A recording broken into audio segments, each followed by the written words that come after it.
안녕하세요, 여러분. 오늘은 전기차와 관련된 정말 핫한 이야기를 가져왔습니다. 바로 전기차 배터리 열폭주와 관련된 이야기인데요.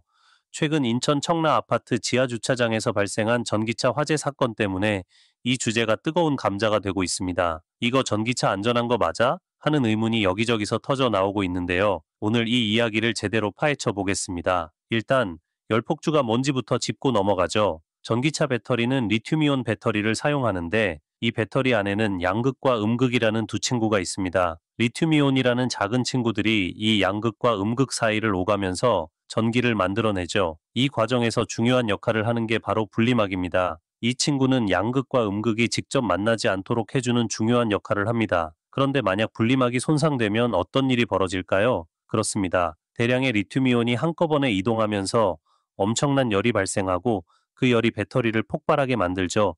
이게 바로 열폭주입니다. 그런데 열폭주가 발생하는 이유는 여러 가지가 있습니다. 배터리 제조 과정에서 생기는 불량, 외부 충격, 과충전, 그리고 덴드리머 결정이라는 녀석이 그 주범들인데요. 이 덴드리머 결정은 정말로 까다롭습니다. 덴드라이트라고도 불리는 이 결정은 리튬이온이 양극과 음극 사이에서 이동할 때 생성되는 나뭇가지 모양의 구조물입니다. 이 구조물이 배터리 내에서 자라면서 분리막을 뚫고 양극과 음극을 연결해버리면 배터리 내부에서 단락이 발생해 열폭주로 이어질 수 있습니다. 열폭주 메커니즘의 비밀을 밝히다. 하지만 걱정할 필요는 없습니다. 우리나라 연구진이 열폭주의 메커니즘을 규명하는 데 성공했거든요. 서울대 임종우 교수, 포스텍 김원배 교수, 그리고 삼성 SDI의 연구팀이 함께 힘을 합쳐서 국제학술지 어드밴스드 머티리얼스의 연구 결과를 발표했습니다. 이분들이 발견한 바에 따르면 배터리 안에서 양극과 음극 사이에서 일어나는 화학 반응 중에 자가 증폭이라는 과정이 발생한다고 합니다. 이 자가 증폭이 너무 빨리 일어나면 열폭주로 이어진다는 거죠.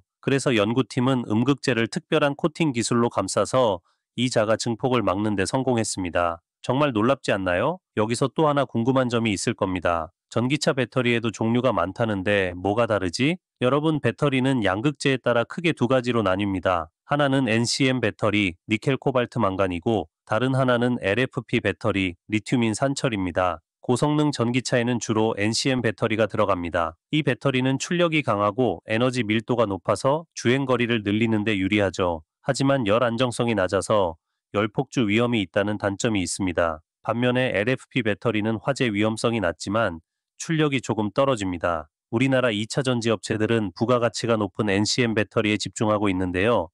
중국 기업들도 이 시장에 뛰어들면서 경쟁이 치열해지고 있습니다. 그럼 이제 우리 K배터리의 자랑스러운 기술력을 자랑할 차례입니다. LG에너지솔루션은 2004년에 세라믹 코팅이 된 안전성 강화 분리막을 세계 최초로 개발했어요. 이 분리막 덕분에 열폭주 위험을 크게 줄일 수 있었죠. 또 최근에 나온 46 시리즈 배터리에는 디렉셔널 벤팅이라는 기술이 적용되어 배터리 내부 폭발 에너지를 빠르게 배출해 발화를 막는다고 합니다. 이거 진짜로 대단한 기술입니다. 삼성 SDI는 열전파 방지 기술을 개발했는데 이 기술을 통해 배터리 셀, 모듈, 팩 모두에서 열이 전파되지 않도록 막아줍니다. 이 외에도 SKO는 분리막을 지그재그 모양으로 쌓는 C폴딩 공법으로 안전성을 높였습니다. 이런 노력 덕분에 K배터리는 글로벌 시장에서 큰 신뢰를 얻고 있습니다. 이쯤 되면 여러분도 전기차에 대한 걱정이 조금은 줄었을 것 같은데요. 그렇다고 방심은 금물, 대한화학회장을 지낸 이덕환 서강대 명예교수는 이렇게 말했습니다. 전기차를 포기하자는 건 패배주의적 태도다. 오히려 배터리 분리막을 더 튼튼하게 만드는 기술 개발이 필요하다. 그렇습니다. 앞으로도 지속적인 연구 개발과 제도 개선이 필요합니다. 특히 배터리 안전 점검을 의무화해서 혹시 모를 사고를 예방하는 것이 중요하겠죠. 여러분, 전기차는 우리의 미래를 책임질 중요한 기술입니다. 이번 인천 화재 사건이 우리의 안전을 위협한 것은 사실이지만 이를 계기로 더욱 안전한 전기차를 만들어 나갈 수 있을 거라고 믿습니다. 전기차 포비아에 빠지지 말고 안전한 미래를 위해 함께 응원해 주세요. 오늘 이야기 재미있으셨나요? 궁금한 점 있으면 댓글로 남겨주세요. 그리고 구독과 좋아요는 저에게 큰 힘이 됩니다. 그럼 다음 영상에서 만나요.